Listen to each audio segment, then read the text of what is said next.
everyone has the latest iPhone or Android phone, but what is it like to use a de-Googled phone? That's right, a phone that does not have Google. What is it like to use? I'm going to answer some of your top questions.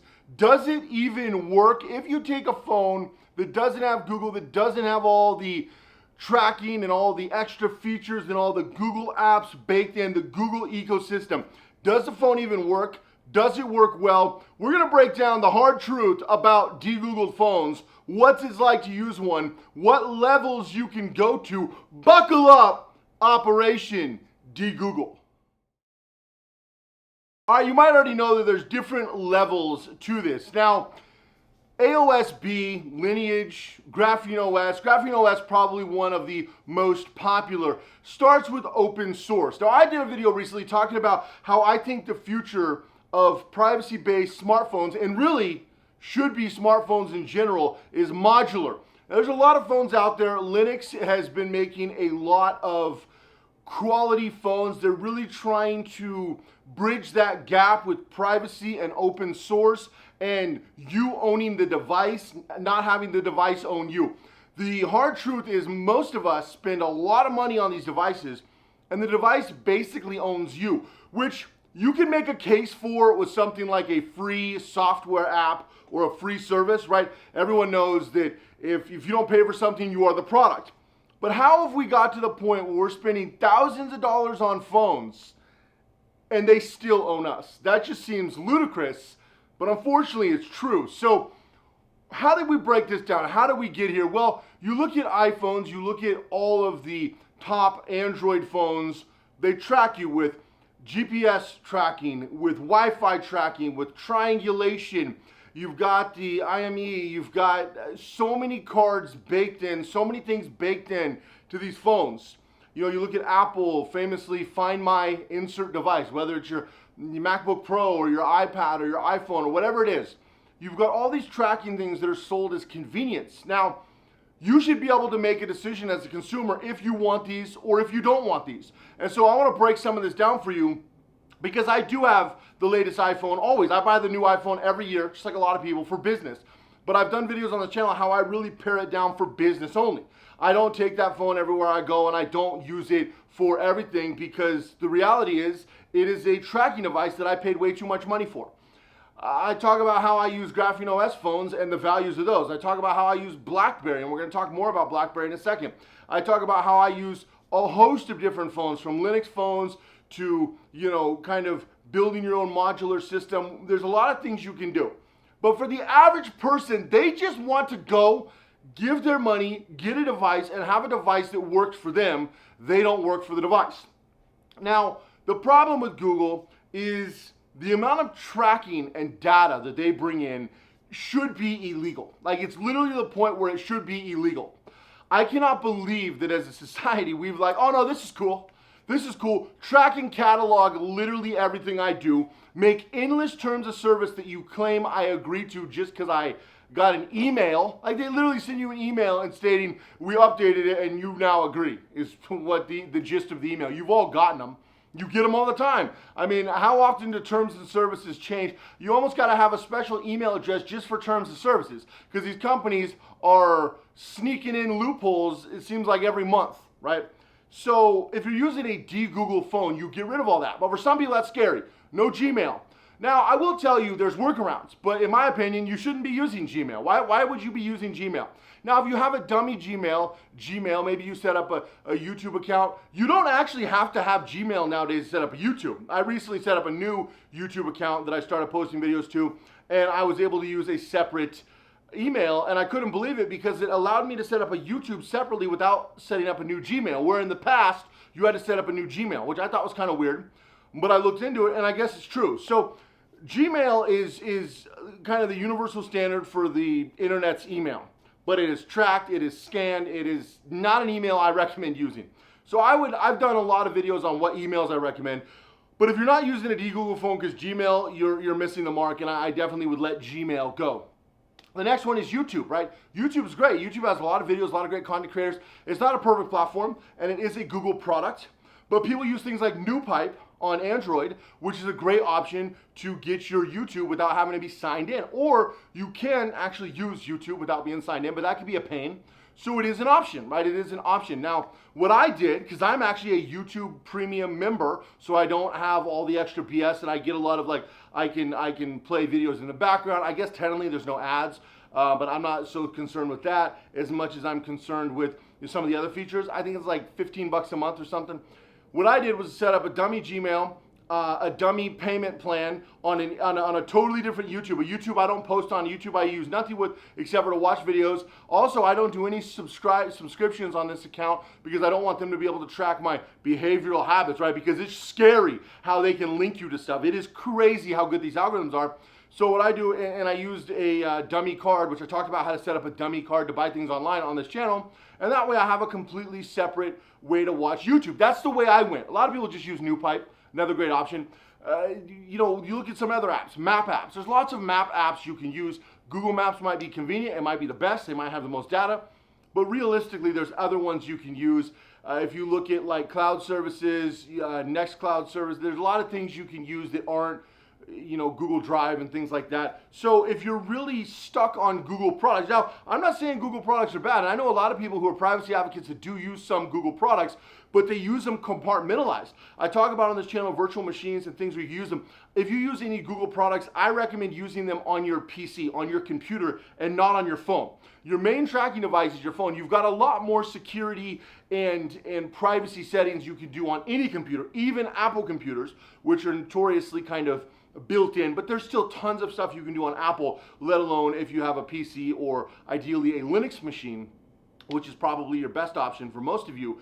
There's a lot you can do. So the first thing I recommend is you don't have to leave all your Google, but just use it on your computer and don't use any of it on your phone. Now, using a Google-less phone, day-to-day de-Googled phone, is not a lot different than using a regular phone in most ways, but there are a few things that are different. Now, I've taken it to the extreme, and typically what I'll use, my favorite phone is I have a classic Blackberry. So this is a classic Blackberry. Now, the reason I say classic Blackberry is some people say, Cody, you say you use a Blackberry, doesn't that run on Android? Well, Blackberry, sadly, remember the time where Blackberry was a bigger flex than iPhone? Like Blackberry was the thing, right? That was a long time ago. The reason a lot of celebrities use Blackberry up until recently, up until they switched to Android a few years ago, is because the privacy and security on Blackberry has always been top notch. They were actually one of the few phones that were built with privacy and security. That's why you would always see celebrities who would have a Blackberry. Even like high profile, super successful celebrities would have Blackberries. You see pictures of them just a few years ago, and they would use, and they might have other phones too, but you'd see them with a Blackberry because of how it was built in. Now, most apps don't work for a classic Blackberry, and you're basically using it for text. There are some email stuff you can do on there, and then phone. That's what you're using it for. So digital communication and phone and text, those type of things. That's pretty much it. I don't use any apps on that. It is strictly for its origin purpose, which I know to a lot of people is crazy because they're all about getting online and doing all this stuff and having 75 apps, and it's just ridiculous. The average person has like 3 screens of apps. I don't know who uses all these apps, spend all your time on the phone. So Blackberry is a great option, and I really enjoy this particular Blackberry, and like I said, I use it all the time. Have a separate SIM. You can get a anonymous SIM, which we talked a lot about burners on this phone. Now, this is not necessarily a burner because it is, these phones cost a few $100, especially nowadays, the really nice ones, and you typically aren't going to throw this in the garbage. What you'll do is you'll burn through SIMs, and you'll use it only for specific purposes. Now, a de-Googled phone like Graphene, so a phone with GrapheneOS, got a few phones lined up over here, a de-Googled phone with GrapheneOS, what you're going to do with that is you're going to use that as your daily driver, right? So if you're going this way and you have an open source OS, so AOSB, you've got, in this case, GrapheneOS or one of the other flavors, which there are quite a few flavors, you really can start to focus on paring everything down and compartmentalizing everything. And that is the most important aspect of privacy. And I talk about this a lot, and a lot of people don't seem to understand that it's that classic saying, don't put all your eggs in one basket. Well, that's what we're talking about here. We're not putting all of our eggs in one basket. We're not putting all of our eggs in just Google or just Apple, right? Both companies, I'm not trying to demonize these companies. While I don't agree with their practices, they're doing what they need to do. fundamental reason for a corporation, they have a fiduciary responsibility to their shareholders to make as much profit as possible. That's their job. Like, they're literally doing what they're supposed to do. You can demonize them, you can say whatever you want. I'm not trying to defend them, but that is what a corporation is, right? Corporation is a body of people who come together for a product or service and idea, and if they have investors, or even if it's just them, they have a fiduciary responsibility to their shareholders to turn a profit, and ideally the biggest profit possible. So you need to understand what a corporation is before you demonize them and realize they're doing what everyone else does, because that's the whole goal. So it's not on them to care about your privacy, it's on you. If you're mad at Google or Apple, you should take a hard look in the mirror. You're an adult most likely, and even if you're not, if you've got a phone, you're probably on your way to an adult. You need to realize that no one's looking out for you. You need to look out for yourself. It isn't the corporation's job to look out for you. Now, there are laws in place, and these corporations skirt all the laws, so you need to say, okay, this is the rules of the game. How can I do what's best for me? Because you can believe that these corporations are going to do what's best for them. And again, I'm not defending them. I'm just laying out the cold, hard facts of life. I've been around this world, quite a few times at this point in my pushing my late 30s, right? I'm going down the road of life, and I've been around long enough to understand when you're young and you're naive and it's you against the world. But once you've gone around a couple, times, you start to realize, oh, okay, I need to really start looking out for myself and taking responsibility for my own actions. So a good way to start that is GrapheneOS. Are you going to have a poor experience using GrapheneOS? In my experience, no, but you're going to need to set up dummy accounts for most of your apps. Now, some people say, well, because it's not tracking you, because open source doesn't have all the trackers, you don't have to log in with your Google account, and you're not fingerprinted like you are with Apple and Google. And I'm not talking about fingerprint unlock, which I can't believe people do that. Face unlock and fingerprint unlock should never be done by human beings. Like, I don't care who you are, what you've done, what you're doing, or you have nothing to hide, which I hear this every day. Cody, well, why are you teaching this stuff? The average person has nothing to hide. It's not about something to hide. It's about the right to privacy. The Privacy X project, go check it out. We break down a lot of this in depth. Privacy is a right. It's a right that needs to be protected, and it's a right you deserve, but you have to fight for it yourself. And the best way to fight for it is by your actions and vote for it with your wallet. If more people were buying privacy-based phones like Linux or only using GrapheneOS on Android, these companies would get the hint and they would have no choice but to pivot. But because you're willing to give all your privacy and anonymity to them at a moment's notice for basically nothing in return, why wouldn't they go down this path? It isn't that they should, it's why wouldn't they? Anybody would, because they can make billions of dollars and then turn around and use your data to make billions more. And you've given that. You have nobody to blame but yourself. I'm talking about the general public, right? And so using something like GrapheneOS, you're compartmentalizing your data. You don't have a one login. Now I talk about on Apple and on, if you use Android, which I wouldn't recommend, the stock flavor of Android, use a dummy. Build a dummy account. So I have an Apple ID. It is a complete phony account, phony everything. I don't use Apple Pay. The email is a dummy email. The address, all the information, nothing's real. My entire ecosystem, nothing is real. Basically, nothing is what it seems. And that is very important for you online. You could be whoever. Like if your name is John Adams, be John Smith at bare minimum, or be, Frank Anderson or something. Don't be, Linux Gamer Cool Guy 879. That's not a person. That's stupid. Just make your own alias. You're the next Doc Holliday, right? You're the next whoever you want to be. Be your own outlaw, be your own whatever, and create your own. You don't owe these people your identity. The great thing what GrapheneOS does is it takes a lot of this back. Now, the next thing about using a Google phone that you need to understand is while you're not fingerprinting, you're not tracked in the same manner, if you have a phone on some kind of carrier service. So a lot of people have asked me, well, when you're talking open source, you're talking about your carrier, is this going to mess things up? No. But you need to understand that everything you do on a phone goes to about 100 different places. So what you need to analyze is what a phone does and how do you solve those problems, okay? So let's solve a few of those problems. First thing it does it tracks you. Okay, if we don't have an Apple ID or a Google ID, we start to avoid that. Why do phones take your information? Well, so they have information about you to sell you better ads, so they have information about you to provide more convenience. That's what they're telling you. But the reality is, they can make money off the data, off the information. It is worth a lot of money, billions, hundreds of billions of dollars the data is worth. A lot of people don't get that. And so that's why they're doing it. Now, is there anything proprietary about any of these services? I mean, what does Gmail have that's proprietary? What does Facebook have that's proprietary? What does YouTube have that's proprietary? What does TikTok have that's proprietary? Very little. Okay, anybody could start their own YouTube, but it's not about a video sharing platform or Odyssey. Odyssey is another great video sharing platform. You can like me over on Odyssey, putting videos over on Odyssey all the time. I like Odyssey. So what is different about these? What's proprietary? Basically nothing. What they've done is they've done a really good job getting customers and getting people like me and people like you to watch the videos. What's proprietary about Facebook? You can start a WordPress and a BuddyPress this afternoon and start your own social network. So what is so great about Facebook? Nothing. But they have a customer base. What is so great about TikTok and their predictive and addictive algorithm? Nothing. In fact, a lot of these algorithms aren't even proprietary nowadays. A lot of the companies use the same algorithms. So what is it? Well, first of all, on a business side, they've got a lot of customers, and that makes their business worth billions of dollars. But what it is they're really good at collecting data. The back end is data. So if you understand what the back end business model is, it isn't that Facebook has this great proprietary app, because Facebook is an outdated website and an outdated app where people share stuff, but because it's one of the originals, it's so popular it has billions of users. Anybody could create a Facebook clone, and there's YouTube videos of people creating actual, literal, physical Facebook clones.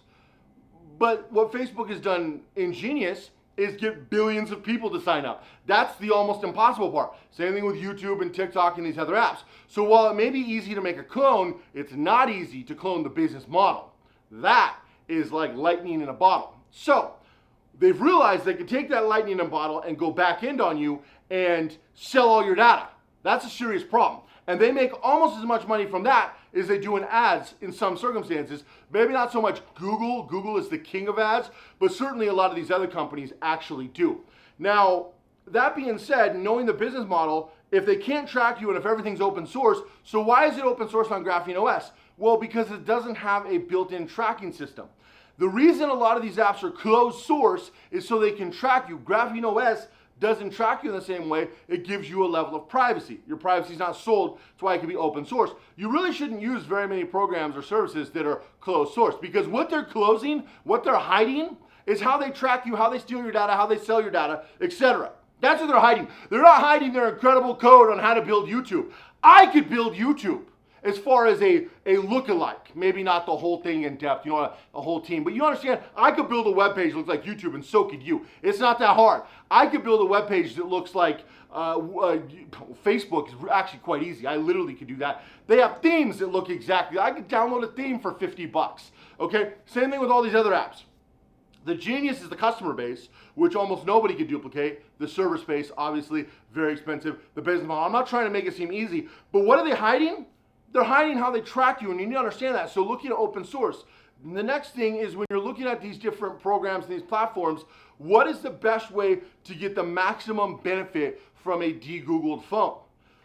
Well, use it for one specific purpose. If it's your business phone, use it for business. I hate to say it, but I don't recommend, unless you really do not have the finances, I don't recommend having one phone nowadays. I just don't. I have 4 phones. I've talked about that before, and I don't recommend you have just one phone, because of the way these phones track you. Now, you would think, well, if I have GrapheneOS, shouldn't I be good? Yes and no. It depends on what apps you have. I would also recommend, if there's just any option to not have the app, don't have the app. The best thing you could do is use every app on your computer, your laptop or your desktop, because so many privacy features, so locked down. There's no way, I don't care if you're using a VPN or what you're using, if you're using the Onion browser, there's really no great way to lock things down on the phone in the same regard as the computer. And if you're using the app, you don't have control of the settings. So that's the problem. Now, building dummy identities for every app you use, a good start, but understand that nowadays these algorithms are predictive and behavioral based. And you would be shocked at, just by a few things you search, right? So maybe you search an old friend from school. Maybe you searched up a business you used to work at. Maybe, like, it's crazy. I've seen it in action, and my mind was blown, and I'm one of the most privacy conscious people out there.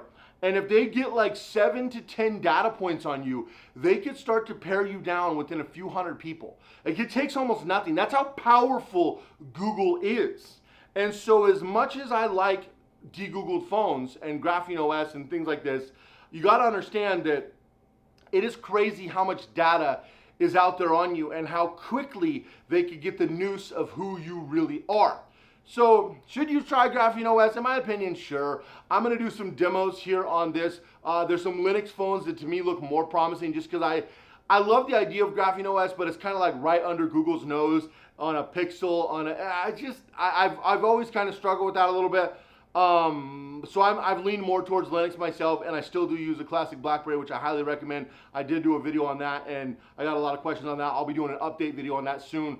Also, I'll be doing a breakdown on GrapheneOS versus Linux. So we're going to be doing a lot of breakdowns on phones because that's like the key to privacy. I've been talking to a lot of people, and that's where everyone starts, is their phone, because it is the one device that everyone has, and everyone has with them pretty much 24/7. So anyway, that's all I got for this video. This video is definitely long enough. If you haven't already, make sure you give this video a thumbs up, subscribe. Going to be doing lots of new videos on these topics here on PrivacyX. Also, check out privacyxproject.com, and I'll see you guys next video.